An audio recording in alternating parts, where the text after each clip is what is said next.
Dragon ball Dayma के episode 13 की शुरुआत होती है गोमा से, और ये देखकर कि पृथ्वीवासियों ने थर्ड डीमन वर्ल्ड के बाद सेकंड डीमन वर्ल्ड की ड्रैगन बॉल भी ले ली है और अब फर्स्ट डीमन वर्ल्ड में आ रहे हैं। गोमा घबरा जाता है और अपनी छड़ी को जमीन पे जोर जोर से मारने लगता है। और अब गोमा डेगुसु से पूछता है क्या सभी military police first demon world में आ गई है। अब डेगुसु कहता है हाँ, ज्यादातर सभी। और अब ये डेगुसु से वापसामा को बंद करने के लिए कह देता है। और ये सुनकर डेगुसु भी हैरान हो जाता है क्योंकि इसका मतलब ये है कि अब ना तो कोई फर्स्ट डीमन वर्ल्ड में आ पाएगा और ना ही फर्स्ट डीमन वर्ल्ड से बाहर जा पाएगा। पर फिर भी डेगुसु एक हैंडल को नीचे करके वापसामा को बंद कर देता है। दूसरी तरफ सेकंड डीमन वर्ल्ड में गोकू और उसके साथियों को प्लेन खराबी के चलते नीचे गिरने लगता है। और अब नेवा कहता है अगर ये प्लेन समुद्र में गिरा तो हम सभी क्रैगन का खाना बन जाएंगे। पर ये सब लकी थे कि इनका प्लेन समुद्र में नहीं गिरता। असल में इनका प्लेन किसी अनजान प्लेनेट पे गिरा है। और अब पेंजी कहती है तुम सब प्लेन से बाहर निकलो ताकि मैं इस प्लेन को रिपेयर कर सकूं। और अभी सभी प्लेन से बाहर आकर इस प्लेनेट को एक्सप्लोर करने लगते हैं। और ये लोग नोटिस करते हैं कि इस प्लेनेट पे घास और पत्ते बहुत बड़े हैं और पानी की एक बूंद भी यहाँ एक खरबूजे जितनी बड़ी थी। पर अब पेंजी देखती है कि प्लेन को अच्छे से रिपेयर करने के लिए उसके पास टूल्स की कमी थी। पर अब बुल्मा कहती है तुम होए पोए कैप्सूल्स का इस्तेमाल कर सकती हो। और इन होए पोए कैप्सूल्स का आविष्कार बुल्मा के बाप ने ही किया था। अब बुल्मा एक होए पोए कैप्सूल को जमीन पर फेंक देती है और वहां पर एक टूल बॉक्स आ जाता है। और ये देखकर पेंजी हैरान और खुश हो जाती है। अब बुल्मा पेंजी को बताती है कि और इन कैप्सूल्स का इस्तेमाल तुम किसी भी चीज पर कर सकती हो। और अब हमें सुप्रीम काय और वेजिटा को बात करते दिखाया जाता है। और बातचीत के दौरान वेजिटा सुप्रीम काय से पूछता है कि क्या ये सही नहीं होगा कि जब तक तुम लोग प्लेन को ठीक कर रहे हो हम फाइटर्स उड़कर फर्स्ट डीमन वर्ल्ड में चले जाएं। अब सुप्रीम काय इसको बताते हैं कि ऐसा करना इम्पॉसिबल होगा क्योंकि कोई भी मोर्टल बिना किसी प्लेन के वापसामा को पार नहीं कर सकता। और अब हमें नेवा को दिखाया जाता है और नेवा को आखिरकार पता चल गया है कि ये प्लेनेट कौन सा है। और अब नेवा घबराकर कहता है हमें जल्दी से प्लेन को ठीक कर यहाँ से निकलना होगा। और अब नेवा इनको बताता है कि ये प्लेनेट ऑफ मेगा है। अब सुप्रीम काय कहते हैं मैंने इस प्लेनेट के बारे में सुना है, ये डीमन रियल्म का दूसरा सबसे खतरनाक प्लेनेट है। और अब नेवा कहता है हाँ, और यहाँ बस आदमी ही बड़े नहीं है, इस प्लेनेट पे हर एक चीज और हर एक जीव बहुत बड़ा है। और इसलिए आज तक इस प्लेनेट पे सुप्रीम डीमन किंग और इनकी मिलिट्री पुलिस भी नहीं आई। और अब नेवा आगे कहता है तो यहाँ रुकना बहुत खतरनाक है। और अब पेंजी प्लेन को जल्दी से ठीक करने के लिए हेबीज को स्टूल बनाकर उसके ऊपर चढ़ जाती है और प्लेन को ठीक करने लगती है। और अब हमें फर्स्ट डीमन वर्ल्ड दिखाया जाता है और यहाँ वापसामा के बंद होने की खबर मिलिट्री पुलिस के लोगों में फैल रही है। पर आरिंसु को इसके बारे में अभी भी पता नहीं चला। और अब आरिंसु को ग्लोरियो का फोन आता है और ये आरिंसु को बताता है कि हमें सेकंड डीमन वर्ल्ड की ड्रैगन बॉल भी मिल गई है और हम जल्दी फर्स्ट डीमन वर्ल्ड में आ जाएंगे। और अब आरिंसु इससे कहती है गोमा कुछ ना कुछ तो प्लानिंग कर रहा है, गोमा से सावधान रहना। और अब ग्लोरियो कहता है ठीक है मैं गोमा से सावधान रहूंगा और फोन काट देता है। और अब आरिंसु कहती है तो मेरे पास अब तीनों ड्रैगन बॉल्स हो गई है। दूसरी तरफ सेकंड डीमन वर्ल्ड में बुल्मा भी हेबीज के ऊपर खड़ी हो जाती है और बुल्मा यहाँ पेंजी को प्लेन को ठीक करते हुए देख रही है।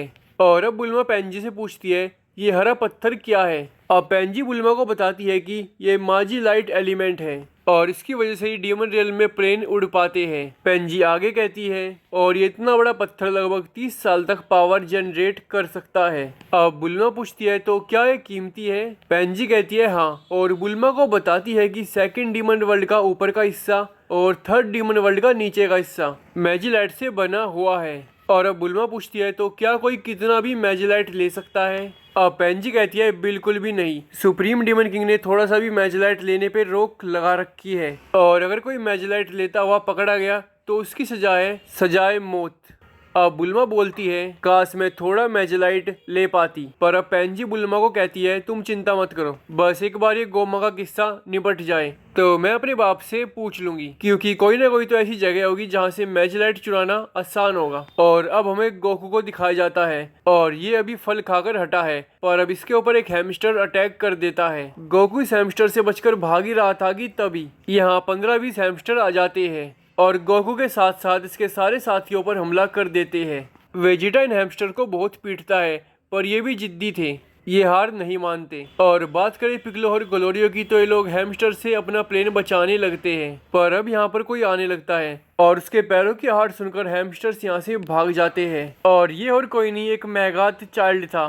पर ये इतना विशालकाय था कि गोकू, पिकलो और वेजिटा इसको देख के हैरान रह जाते हैं। और जैसे ये बच्चा इनके पास अपना पैर रखता है, इस इम्पैक्ट के प्रेशर से गोकू, वेजिटा और पिकलो दूर गिरते हैं। और अब सुप्रीम काय चिल्लाते हैं कि ये बच्चा होकर भी इतना विशालकाय कैसे है। और अब नेवा कहते हैं इसके बैग को देखकर ये पता चलता है कि ये स्कूल से अपने घर जा रहा है। पर अब ये बच्चा यहाँ पर बैठ जाता है और अब यहाँ इस बच्चे का पेट डॉग भी आ जाता है। पर अब इस बच्चे के बैग का सारा सामान नीचे गिर जाता है और जहाँ ये सामान गिरता है वहाँ पर गोकू, वेजिटा और पिकलो खड़े थे। तो ये तीनों बाल बाल बचते हैं और अब ये तीनों यहाँ से अपने साथियों के पास चले जाते हैं। अब नेवा कहता है ये बच्चा क्रैकन का भुना हुआ टेंटिकल खा रहा है जो इसने रास्ते में दुकान से खरीदा होगा। और ये सुनकर गोकू और वेजिटा हक्के बक्के रह जाते हैं। पर अब उस बच्चे के पेट डॉग को इनका शोर सुनाई दे जाता है और अब ये डॉग यहाँ आसपास छानबीन करने लगता है और इस डॉग को गोकू दिख जाता है। और गोकू को देखती ये डॉग गोकू को खाने के लिए उसके पीछे भागने लगता है। ये गोकू का पीछा कर ही रहा होता है कि ग्लोरियो बीच में इस पे हमला कर देता है और अब ये डॉग ग्लोरियो के पीछे हो जाता है।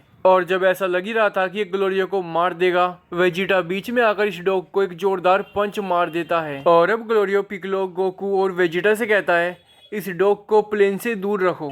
और अब ये तीनों इसको प्लेन से दूर ले जाते हैं और ये तीनों इस डॉग के साथ मारपीट कर ही रहे होते हैं कि इस डॉग की नज़र इनके प्लेन पे पड़ती है जो कि चमक रहा था।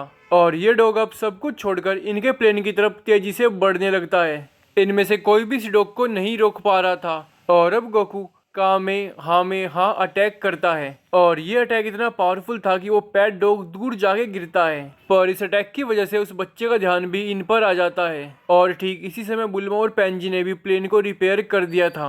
और अब गोकू के साथ पिकलो और वेजिटा भी बाहर ही रुकते हैं ताकि ये बच्चे और डॉग का ध्यान भटका सके और बाकी सभी प्लेन में बैठ जाते हैं। पर अब ये बच्चा एक छोटा सा पौधा तोड़ लेता है और उससे इनके प्लेन को हिलाने लगता है और अब ग्लोरियो प्लेन को उड़ा देता है। और ये देखकर वो बच्चा प्लेन को चाटा मारने ही वाला था कि गोकू बीच में आ जाता है क्योंकि एक ही चाटे में प्लेन के सैकड़ों टुकड़े हो जाते और ये सभी लोग हमेशा के लिए यहाँ पर फंस जाते। और अब वेजिटा और पिकलो भी इस बच्चे पर अटैक करने लगते हैं और गोकू तो उसकी किताबों के बीच में गिर जाता है। और अब गोकू सुपर सैयन बनता है और बच्चे के रूलर वाले अटैक को अपने डंडे से रोकने लगता है। पर गोकू रोक नहीं पाता और गोकू जमीन पर गिर जाता है। और अब ये बच्चा गोकू को कुचलकर मारने की पूरी कोशिश करता है पर ग्लोरियो उससे पहले ही गोकू को प्लेन में बिठा लेता है। और जब तक ये बच्चा अपना पैर चेक करता है तब तक गोकू और ये लोग आसमान में बहुत ऊपर आ जाते हैं और अब सभी लोग प्लेन के अंदर आ जाते हैं। और अब नेवा कहता है ये तो आखिरकार एक बच्चा था, इस ग्रह के बड़े और ज्यादा खतरनाक है। पर अब गोकू पूछता है अगर ये लोग इतने ताकतवर हैं तो ये सुप्रीम डीमन किंग क्यों नहीं बनते। अब सुप्रीम काय बताते हैं ये लोग ऐसी चीजों में इंटरेस्टेड नहीं है, ये आज भी पुराने तौर तरीकों से ही रहते हैं। और अब वेजिटा कहता है एक मिनट, तुमने कहा था कि ये डीमन रियल्म का दूसरा सबसे खतरनाक प्लेनेट है, तो पहला कौन सा है। और अब वेजिटा नेवा से पूछता है तो क्या कोई इससे भी बदतर जगह है। अब नेवा बताते हैं हाँ, और उस प्लेनेट का नाम है प्लेनेट ऑफ गीगा और वहाँ गीगाथ्स रहते हैं और वो इनसे भी बहुत बड़े होते हैं। और अब शाम होते ही यहाँ फायरफ्लाइज आ जाते हैं और इसी के साथ ड्रैगन बॉल डायमा का एपिसोड 13 यहीं पे ख़त्म हो जाता है।